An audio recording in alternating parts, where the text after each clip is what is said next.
just updating us on the injured bodies and the lineup you had on the ice this morning? Everybody's good to go. The only one I have to make a decision on is Meth. So he could play tomorrow. But it's a little tight, so every day makes a huge difference for him. Huge difference. So we might wait a few days, but we might not. So we'll see. But everybody else is good to go. If he's not available to play, who would like to be going? It'll be either Clayson or Harper. We'll decide that tomorrow. How much did the penalty killing miss Zach Smith when he was gone? Well, Zach's a huge part of it. First of all, he wins his face-offs and he blocks shots, and him and Pajot are really good together. They also put the opponent on their heels because they can get they get breaks and they get scoring chances too. So of course when he's back, because he's back, it should help our penalty kill for sure. Did you have to dial them back a little bit, Keith? Because last year all the shorthanded goals that they scored, and this year that number was cut down. Did you have to say worry about defending before you think? We did that with the team in general, and that included a penalty kill. But it wasn't you gotta just. It was a team. We started the year, and what we told the players, because that's what it is the number one indicator of who makes the playoffs for the last 20 years is the goals against.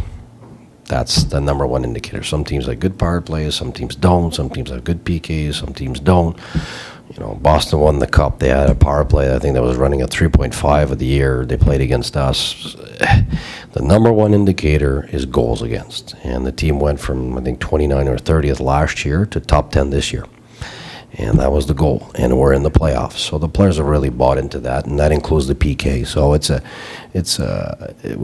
a 50-50 play, you choose defense. Those are the maturity moments that you know the guys are ready to win.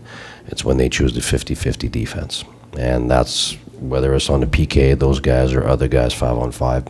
It was the same mentality. Is there something that you see in the Boston PK that makes it the number one ranked PK? Well, their goaltender is always the goalie's your number one asset on a penalty kill, but they got experience there. Chara's big, his stick is long, very long. His body's long and big, and there's not a lot of space there, so that makes for almost a second goalie. I've lived that back a few years ago in the playoffs. And they got a lot of guys ready to pay the price in block shots in front. So they front the puck very, very well. They got a great push down where they put pressure all the way down, and because of the reach of their defensemen, there's not a lot of space. And that's, I would say, why they have success on a penalty kill. Talk about, it's a two-part question, Mark Stone's season, how you saw it. Does he put too much pressure on himself? I don't think so. I think Mark's season, just like Bobby's and a few other guys, was tough because of injuries. Started training camp, then catching up, and then having a terrific ride where everything is, he looks like a star out there, and then injured again. And it was tough because he's been back from his injury, but it wasn't 100%. We never said it, but it wasn't 100%. And then just building it back up, and you could see lately now every game, it's better and better.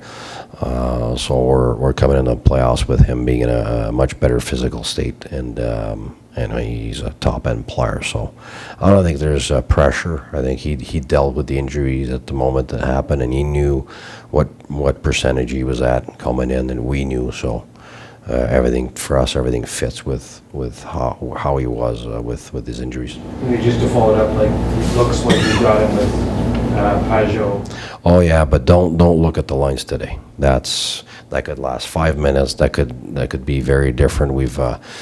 We know that at home we've had success with matching.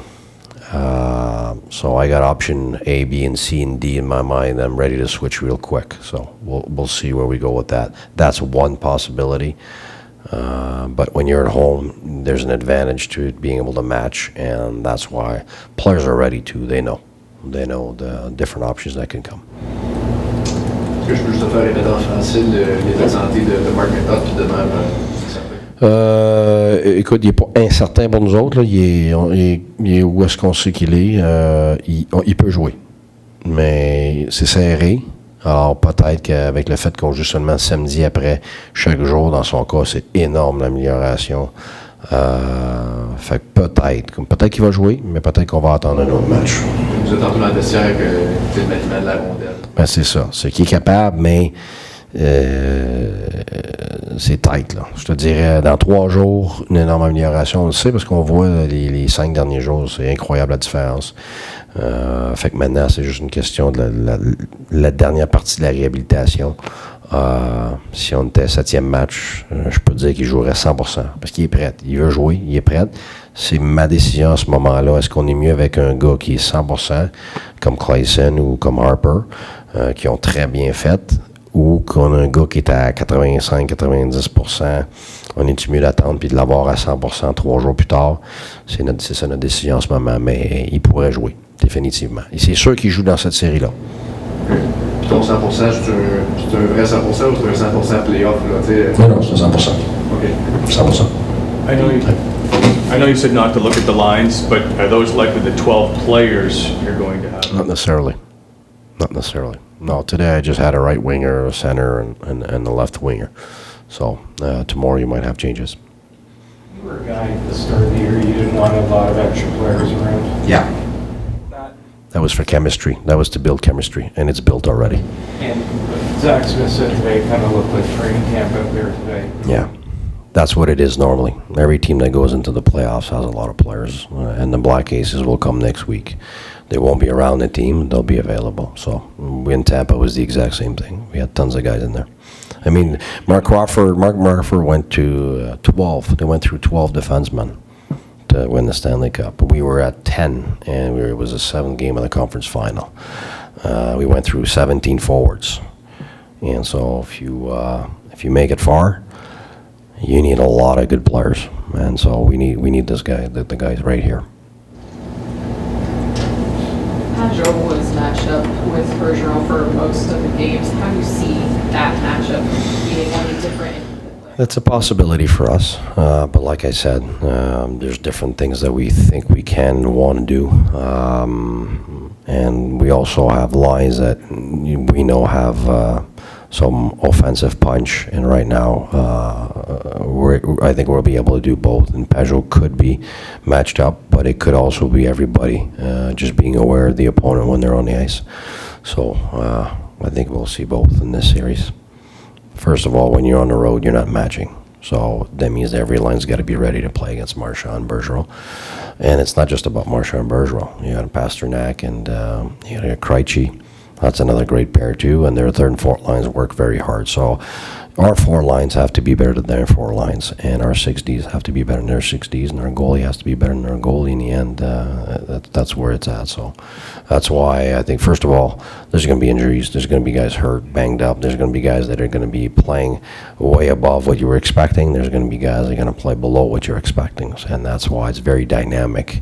Playoffs are a real chess match from period to period and from game to game, and that includes your lineup. There will be guys in and out every game, and depending on what we need.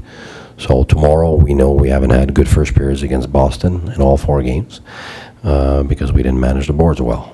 And we got tougher as the game went on, but I would rather start the game tough on the boards and with guys that got experience. Guys that got experience in the Stanley Cup, and they're not going to freeze in the first period. So I'm going to make my lineup according to that. Dean, were there other trends that you noticed in the 4-game series that you liked and disliked? The 4 games in the regular season? Yeah, well, the first is we haven't had good first periods against them. They were, I don't know if we were bad, but they were better in the first period. So I think we want to be better at that. I think we've adjusted and battled through, and I think our second and thirds were good. Besides that, I mean, they're an aggressive team that has some skill, and we want to make sure that we don't try to outskill them. If we do that, I think we're missing the point. That's not how we beat them, and we're certainly not expecting to beat these guys in 4. Like I said, our expectations is hopefully win against them in 7 and second overtime or something like that. And that's the expectations. I think that's how tight it is.